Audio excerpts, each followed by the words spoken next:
Shalom Bapak Ibu Saudara-saudari yang kami kasih dalam Tuhan Yesus. Kembali kita bertemu pagi hari ini dalam renungan firman Tuhan yang akan kita dengarkan hari ini. Apa kabar semuanya? Doa dan harapan kami, damai sejahtera dari Tuhan Yesus Kristus menyertai kita senantiasa. Sebelum kita dengarkan firman Tuhan, mari kita berdoa. Tuhan Yesus, kami mengucap syukur buat pagi hari ini, buat hari yang baru yang Tuhan berikan pada kami, dan kami akan jalani sepanjang hari ini. Berkati firman-Mu, urapi menjadi pelita terang dan kekuatan bagi kehidupan kami. Dalam nama Tuhan Yesus, kami siap mendengar firman-Mu. Haleluya. Amin. Bapak Ibu Saudara-saudari yang kami kasih dalam Tuhan Yesus, pagi hari ini kembali kita akan membaca dan mendengarkan firman Tuhan, dan kita akan berbicara yang terakhir mengenai belajar dari kisah keberhasilan Yusuf. Ya, dari kisah keberhasilan Yusuf ada banyak hal yang dapat kita pelajari dan kita terapkan dalam menjalani kehidupan kita. Minimal ada 5 hal yang dapat kita pelajari dan terapkan dalam kehidupan kita dari kisah keberhasilan Yusuf. Yang pertama, Yusuf berhasil karena penyertaan Tuhan. Yang kedua, Yusuf berhasil karena ia bekerja dengan tekun. Dan yang ketiga, Yusuf berhasil karena ia dipercaya.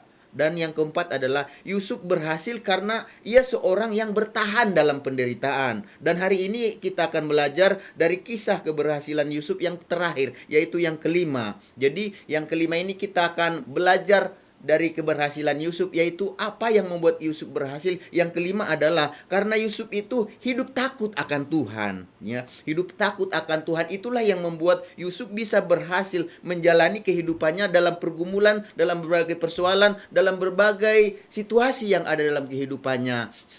Kami sering katakan bahwa hidup ini namanya hidup pasti tidak luput dari masalah dan pergumulan, persoalan. Itulah namanya kehidupan. Tetapi saya mau katakan pada saat ini firman Tuhan mengajarkan kita melalui kehidupan Yusuf bagaimana dia bisa berhasil menjalani kehidupannya. Dan kami rindu kita juga bisa berhasil dalam menjalani kehidupan kita. Dan yang kelima, apa yang membuat Yusuf bisa berhasil dalam kehidupannya? Karena Yusuf itu seorang yang hidup takut akan Tuhan. Hidup takut akan Tuhan artinya hidup dengan penuh hormat, penuh respek sama Tuhan. Dan itu, hidup takut itu, hidup hormat itu ditandai dengan rasa takut kita untuk melakukan perbuatan-perbuatan yang bertentangan dengan firman Tuhan. Jadi itu tandanya kita respek sama Tuhan. Itu tandanya kita hormat sama Tuhan. Yang berarti kita takut akan Tuhan. Kita hidup takut akan Tuhan berarti kita itu menjauhi perbuatan-perbuatan yang tidak berkenan di hati Tuhan, yang bertolak belakang atau yang berontak terhadap keinginan Tuhan, rencana Tuhan, terhadap perintah Tuhan. Jadi kita takut akan Tuhan, kita tidak mau melakukan perbuatan-perbuatan yang bertentangan dengan firman Tuhan. Karena apa? Karena kita ingin berkomitmen mengasihi Tuhan. Kita ingin menempatkan Dia, Tuhan, sebagai yang terutama dalam kehidupan kita. Jadi kita takut akan Tuhan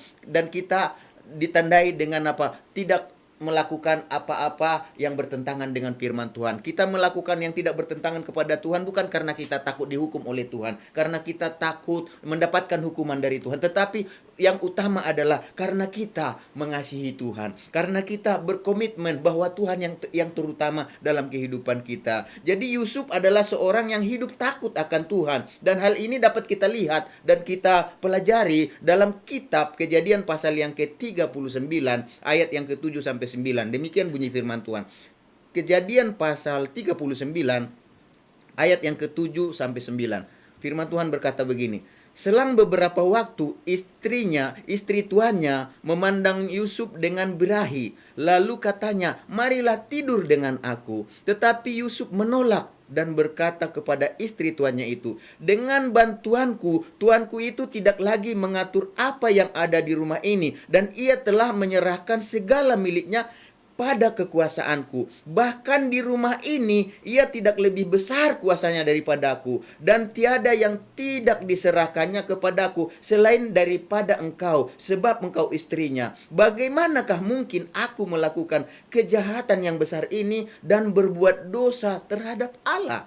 Melalui ayat yang kita baca tadi, dari pembacaan yang telah kita baca dan dengarkan tadi, dapat kita lihat bahwa Yusuf ini sebenarnya kalau kita perhatikan, dia memiliki kesempatan untuk melakukan dosa. Karena dikatakan di dalam ayat yang ketujuh, dikatakan di sana ayat yang ketujuh, selang beberapa waktu istri tuannya memandang Yusuf dengan berahi, lalu katanya, marilah tidur dengan aku. Artinya bukan Yusuf yang mengajak, bukan Yusuf yang minta, bukan Yusuf yang ingin, tetapi istri Potifar yang menggoda dia. Istri Potifar yang mengajak dia. Kalau kita pikir-pikirkan, kalau kita pikir-pikir itu kan kesempatan, bukan karena kita orang yang apa, tetapi kita tahu di sini apa yang respon Yusuf. Dia menolak. Kalau kita perhatikan di sini, dia menolak untuk tidak menuruti keinginan atau kemauan istri daripada Potifar.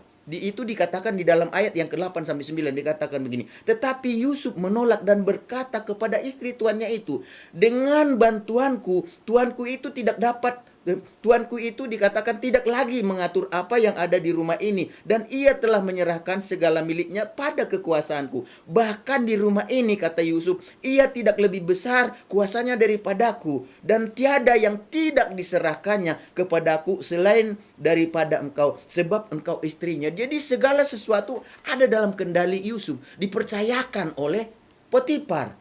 Bahkan dikatakan, bahkan tuanku itu tidak lebih besar daripada aku. Tetapi dikatakan ada sesuatu yang tidak boleh, yaitu kecuali engkau, karena engkau adalah istrinya. Ya, jadi dikatakan di sini dari perkataan ini, Yusuf menolak keinginan istri Potifar. Karena apa? Karena Yusuf tahu bahwa dia sangat menghargai kuasa atau kepercayaan yang telah diberikan oleh tuannya Potifar kepadanya. Jadi dia nggak mau mengecewakan Potifar tuannya. Dia sangat mempercayai, dia sangat menghargai, dia sangat respect kepercayaan atau kuasa yang telah diberikan kepadanya. Dan dia tidak mau menodai itu dengan ajakan istri dari Potifar untuk melakukan hal yang jahat, untuk melakukan hal yang berdosa dikatakan di sana. Dan yang paling terpenting dari semuanya itu sebenarnya bukan karena dia menghargai Potifar yang memberikan kuasa kepadanya atas segala miliknya kecuali istrinya. Bukan karena dia tidak mau menodai kuasa itu atau kepercayaan itu, tetapi yang paling utama adalah karena kalau kita lihat di sini, yang terpenting adalah karena Yusuf tidak mau melakukan hal yang jahat dan berbuat dosa terhadap Allah. Seperti yang tertulis dalam ayat 9. Bagaimanakah mungkin aku melakukan kejahatan yang besar ini dan berbuat dosa terhadap Allah? Jadi ada kesempatan bagi Yusuf untuk melakukan hal yang jahat, untuk melakukan hal yang berdosa, karena bukan keinginannya. Istri Potifar yang mengajak dia, bukan dia yang mengajak. Kalau dipikir-pikir, ya sudahlah, nggak apa-apalah gitu ya. Tetapi Yusuf tidak mau kompromi dengan dosa. Yusuf tidak mau melakukan hal yang berdosa, hal yang jahat, karena Yusuf tahu itu jahat di mata Tuhan. Dan Bapak Ibu saudara-saudari yang kami kasih dalam nama Tuhan Yesus, salah satu ciri atau karakter dari seorang yang takut akan Tuhan adalah membenci kejahatan. Seperti yang tertulis dalam kitab Amsal 8 ayat 13. Takut akan Tuhan ialah membenci kejahatan. Aku benci kepada kesombongan, kecongkakan, tingkah laku yang jahat, dan mulut tipu muslihat. Jadi Bapak Ibu saudara-saudara yang kami kasih dalam nama Tuhan Yesus, pagi hari ini kita belajar dari kisah keberhasilan Yusuf. Apa yang membuat Yusuf berhasil? Yang kelima dan yang terakhir, karena ia hidup takut akan Tuhan. Mari kita belajar untuk hidup takut akan Tuhan. Salah satu ciri dan karakter orang yang takut akan Tuhan adalah dia membenci kejahatan. Dia menolak untuk melakukan hal yang jahat. Dia menolak untuk melakukan hal yang berdosa. Kenapa? Itu dia lakukan karena dia mengasihi Tuhan. Dia berkomitmen tidak ada yang utama dalam hidup ini daripada Tuhan. Tidak ada yang pertama dalam hidup ini daripada Tuhan. Dan itulah yang menyebabkan Yusuf selalu berhasil dalam kehidupannya. Karena dia takut akan Tuhan, Tuhan tidak tinggal diam. Tuhan membela dia dalam setiap masalah pergumulan persoalannya. Tuhan melepaskan dia. Tuhan membuat dia kuat dan melewati setiap masalah pergumulan persoalannya. Dikatakan Tuhan menyertai dia. Bahkan dia dikatakan semakin diberkati, semakin dia dijatuhkan, semakin Tuhan tinggikan dia. Oleh sebab itu Bapak Ibu saudara-saudari yang kami kasih dalam nama Tuhan Yesus, pagi hari ini mari kita belajar untuk takut akan Tuhan. Dalam keluarga kita, dalam usaha pekerjaan kita, dalam studi sekolah kita, dalam aktivitas kegiatan kita. Mari kita takut akan Tuhan, karena mata Tuhan tertuju kepada kita yang belajar takut akan Tuhan. Mari jauhi kejahatan, benci kejahatan. Mari kita senangkan nama Tuhan dan lihat Tuhan akan buat jalan kita berhasil. Mari kita sama-sama berdoa. Tuhan Yesus, kami mengucap syukur buat pagi hari ini. Biarlah firman-Mu bukan hanya disampaikan dan didengarkan, tetapi kami lakukan dalam kehidupan kami. Biarlah kami berusaha sama seperti Yusuf, belajar untuk hidup takut akan Tuhan. Sekalipun di depan kami, dalam kehidupan kami ada kesempatan untuk berbuat dosa, untuk melakukan hal yang jahat, tetapi kami tidak mau Tuhan Yesus, karena kami tahu Tuhan, hal yang jahat, hal yang berdosa tidak berkenan di mata Tuhan. Hal yang menentang firman Tuhan adalah hal yang tidak baik untuk kami lakukan. Kami tidak mau menyakiti Tuhan dengan sikap tingkah laku kami, bahkan dalam perbuatan kami, dalam perkataan kami Tuhan. Kami mau memuliakan Tuhan dalam hidup kami. Kami respect akan Tuhan. Kami melakukan perintah-Mu, firman-Mu, bukan karena kami takut dihukum, tetapi karena kami mengasihi Tuhan, karena kami menjadikan Tuhan Yesus yang utama dalam kehidupan kami, dan kami tahu Tuhan akan bela kehidupan kami ketika kami takut akan Tuhan. Berikan kami kehidupan yang benci, yang benci dan jijik terhadap dosa Tuhan Yesus. Tidak ada keinginan untuk melakukan itu, tetapi kami mau memiliki keinginan untuk melakukan kehendak Tuhan. Tuhan, sebelum kami akhiri renungan firman Tuhan ini, kami terus bergumul, berdoa bagi bangsa kami Indonesia.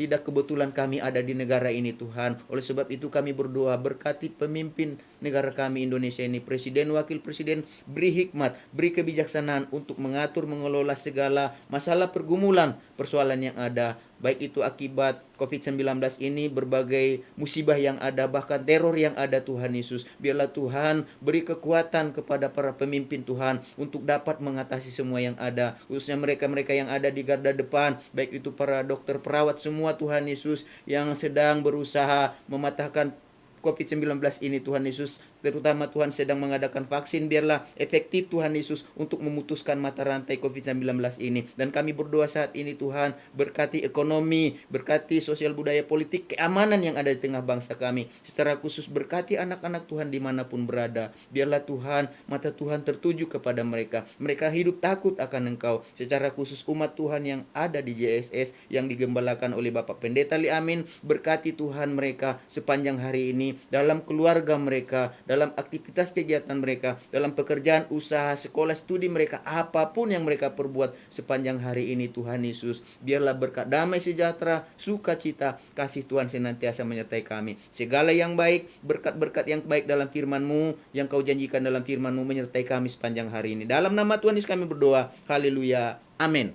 Tuhan Yesus memberkati kita semuanya.